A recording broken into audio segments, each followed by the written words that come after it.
Manuel Valls, vous savez tout à fait autre chose qu'on est maintenant à 11 jours de la présidentielle aux États-Unis. C'est le carnet de campagne de Florent Krepsek. Bonsoir Florent. Bonsoir. On revient évidemment sur le débat de la nuit dernière. Il était d'une meilleure tenue que le précédent apparemment. Ah oui, rien à voir, absolument rien à voir. Il faut dire que le micro du candidat qui écoutait était coupé afin que son adversaire puisse s'exprimer sans être interrompu. Donc on a parlé des programmes, on a pris le temps. La presse américaine s'en félicite d'ailleurs. À gauche, nous avons le Washington Post qui estime que les deux candidats ont partagé des idées diamétralement opposées dans une ambiance moins agressive. À droite, le New York Post a placé pendant ce débat 4 analystes et ils en sont arrivés exactement à la même conclusion. Donc, santé, environnement, crise du Covid, économie, on a pu parler de tout. Et bien sûr aussi du racisme et des violences policières. Oui, alors ambiance un peu plus tendue sur ces thématiques, l'affaire George Floyd, Black Lives Matter, et puis les soupçons de racisme. On écoute les deux candidats sur cette thématique. Personne n'en a fait plus pour la communauté noire que Donald Trump.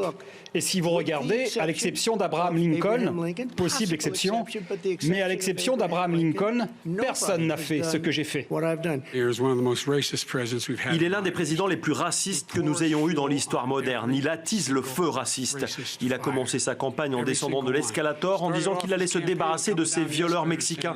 Il a interdit d'entrer les musulmans parce qu'ils sont musulmans. Manuel Valls, discrimination raciale, violence policière sont des thématiques qui, au moment de l'affaire George Floyd, ont immédiatement trouvé un écho en France. A raison ? Non. Non, on suit évidemment avec passion toujours ce qui se passe aux États-Unis. On est pratiquement votant, non et on oublie que ce sont les Américains qui votent. Non, parce que l'histoire de l'esclavage, du racisme, des violences dites policières, regardez le nombre de morts qu'il y a aux États-Unis de la part de la police, ça n'a rien à voir avec la France. On a essayé de nous imposer ce débat en France il y a quelques mois, à travers notamment l'affaire Traoré, mais ça n'a rien à voir.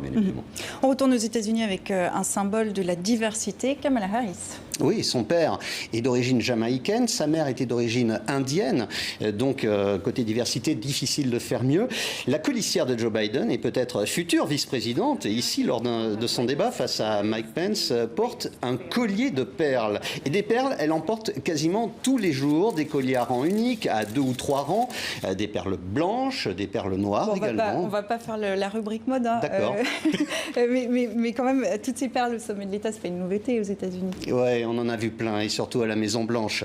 Regardez Jackie Kennedy, elle portait ses colliers de perles, tout comme la ravissante Madame Lincoln, qui arborait un magnifique ensemble Tiffany le jour où son mari a prêté serment. À la différence près, et là on redevient sérieux, que chez Kamala Harris, nous ne sommes pas seulement dans l'accessoire de mode. Ce collier de perles est une revendication, un étendard même. Photo avec collier de Kamala Harris en 1986. La voici diplômée de la prestigieuse université de Howard à Washington. Howard, fondée en 1867, avait pour but d'offrir un enseignement de haut niveau aux Afro-Américains. Mission accomplie puisqu'aujourd'hui Howard est surnommée la Harvard noire.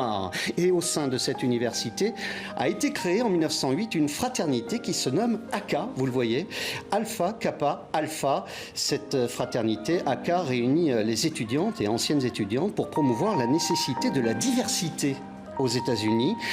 Tous les ans se déroule à Howard cette cérémonie pour marquer l'anniversaire de AKA avec ses tenues et cette chorégraphie absolument magnifique. J'adore ces images. Et vous remarquerez autour du cou de ces jeunes filles le collier de perles. Quel est le message de ce collier, Florent ? Nous sommes précieuses. Nous sommes unis comme les perles sur le collier. Et il nous dit également, ce collier de perles, que même dans les cercles privilégiés aux États-Unis, au plus haut des instances dirigeantes du pouvoir, il y a encore en 2020 eh bien, ce besoin de fraternité, cette nécessité de convaincre et même de se convaincre que la réussite est possible pour une Afro-Américaine ou même une Latino. Merci Florent. Manuel Valls, 4 ans de plus de Donald Trump, ça vous effraie ?